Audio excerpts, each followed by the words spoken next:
De volta com o programa Papo Saudável aqui pela TV Cidade. Queremos mais uma vez lembrar que você pode acessar no www.tvcidade.net a nossa página, conferir ao vivo os nossos programas e também conferir os horários dos programas da nossa emissora. Hoje nós estamos falando sobre medicina da família e da comunidade com o Dr. Paulo Albuquerque, que é especialista nessa área e também cirurgião geral. Como nós falamos dessa outra especialidade, Dr. Paulo, a cirurgia geral, a especialidade em cirurgia geral ajudou nesse trabalho que tu realizou por bastante tempo como médico da família?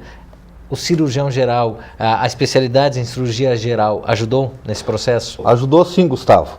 A cirurgia geral nos dá uma visão realmente quase que totalitária do corpo. Porque o cirurgião, antes de ser cirurgião, ele é um clínico geral. E é preciso que os nossos telespectadores saibam de uma coisa. O Gustavo conviveu comigo, antes de eu fazer a especialidade de medicina de família e comunidade, justamente numa comunidade pequena, de 5 mil habitantes, onde eu trabalhei 13 anos,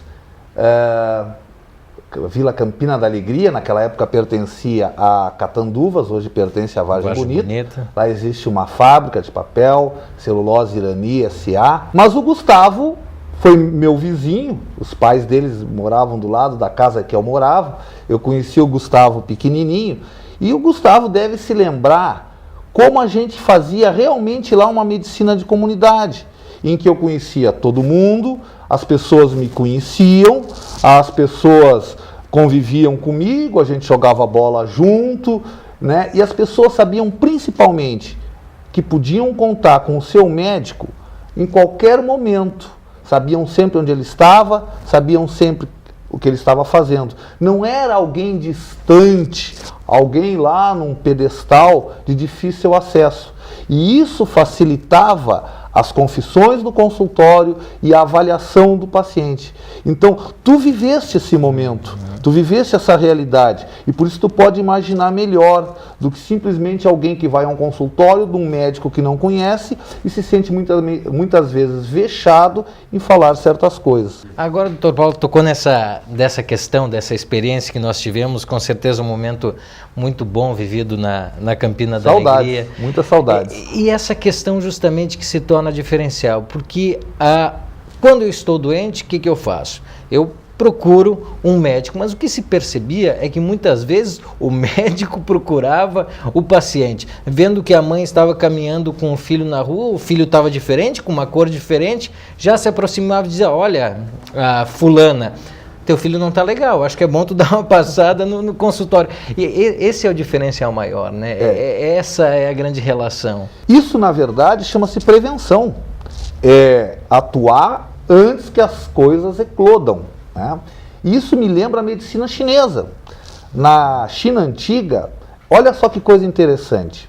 Existia um médico da comunidade, um médico da vila. E ele era pago mensalmente pelas pessoas que ali viviam. Com um detalhe interessante: quando alguém adoecia, parava de pagar o médico. Então o médico, para ter o seu salário, ele precisava manter as pessoas doentes. Aqui ao contrário, a gente paga quando está doente. E às vezes se suspeita até que o médico torça para que alguém adoeça para poder ter o seu salário.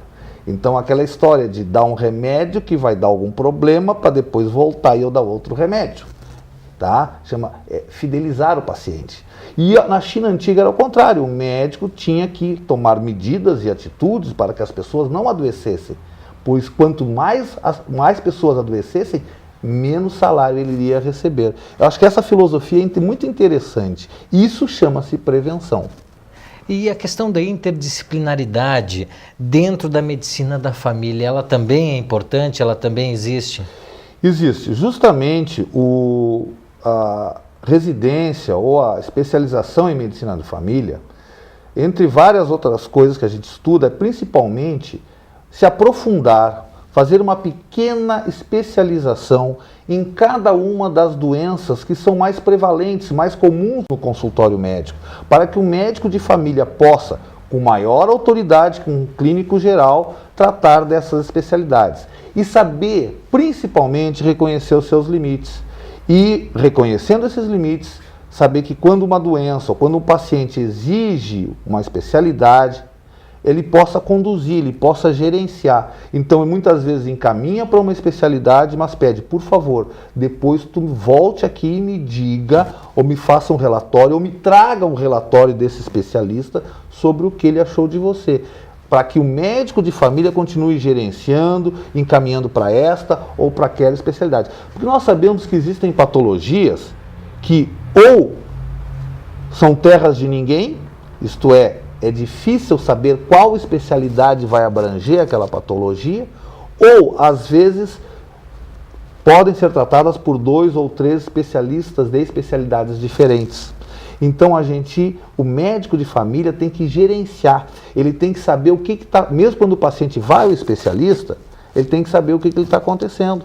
Porque se esse paciente quebrou uma perna e precisou ir no ortopedista, ele precisa saber que remédios esse paciente está tomando, para saber que depois aquela azia que o paciente está sentindo e que o ortopedista não está vendo, porque ele só vai voltar depois de um mês, o médico de família vai saber que aquela azia, aquela pirose, é por conta do remédio que o especialista, que o ortopedista receitou para tratar aquela perna quebrada. Então, é preciso que o médico de família seja como que um gerenciador dessas diversas disciplinas que, às vezes, o paciente tem que recorrer. Essa genética, ela também interfere no atendimento, conhecer esse histórico do pai, do avô, do bisavô, isso também ajuda nesse tratamento, doutor? Com certeza, a genética tem muito a ver, isso não é só o médico de família que sabe, a gente sabe que existem muitas doenças em que as pessoas que têm antecedentes familiares têm uma grande possibilidade, uma grande probabilidade de desenvolver as mesmas doenças. Falamos no começo do programa que a medicina de família e comunidade ela não é valorizada como nos países de primeiro mundo, nos países desenvolvidos. E qual que é o futuro? O que se espera daqui para frente para a medicina de família aqui no nosso Brasil, doutor Paulo? Olha, eu acho que o futuro é promissor. Promissor na medida em que os médicos clínicos gerais que queiram trabalhar nessa área assumam com vontade esse empenho, essa batalha, e o primeiro passo na direção de ganhar essa batalha, de valorizar a medicina de família, é fazer a especialidade. Infelizmente hoje, a maioria dos postos de saúde, a maioria dos PSFs, Programas de Saúde da Família, são atendidos por médicos clínicos gerais que não têm essa especialidade.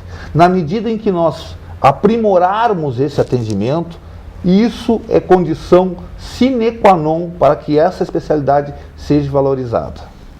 Bom, infelizmente nosso tempo está chegando ao final. Queremos agradecer, doutor Paulo, pela presença, pela disponibilidade de ter nos atendido, passado essas informações importantes ao nosso telespectador, e mais uma vez foi uma grande honra rever o amigo mais uma vez. Deixamos o tempo para as considerações finais. Prazer foi todo meu, Gustavo, é sempre bom te ver. Esse guri eu conheci no colinho, não tinha nem 1 ano de idade, e hoje ao vê-lo um jornalista exemplar e conhecido aqui na nossa Joaçaba, dá um orgulho muito grande a quem conviveu com ele. Mas eu fiquei agradecido pelo teu convite e principalmente por poder passar aos telespectadores essa nova visão da medicina de família, do médico do postinho, que não é um quebra-galho, é um amigo de vocês que está lá. Tá certo, queremos agradecer em nome da TV Cidade, nosso muito obrigado. E nós voltamos na semana que vem, com certeza, com outros assuntos interessantes da área da saúde. Acesse o nosso site www.tvcidade.net. Voltamos na semana que vem. Um grande abraço a todos vocês e até lá!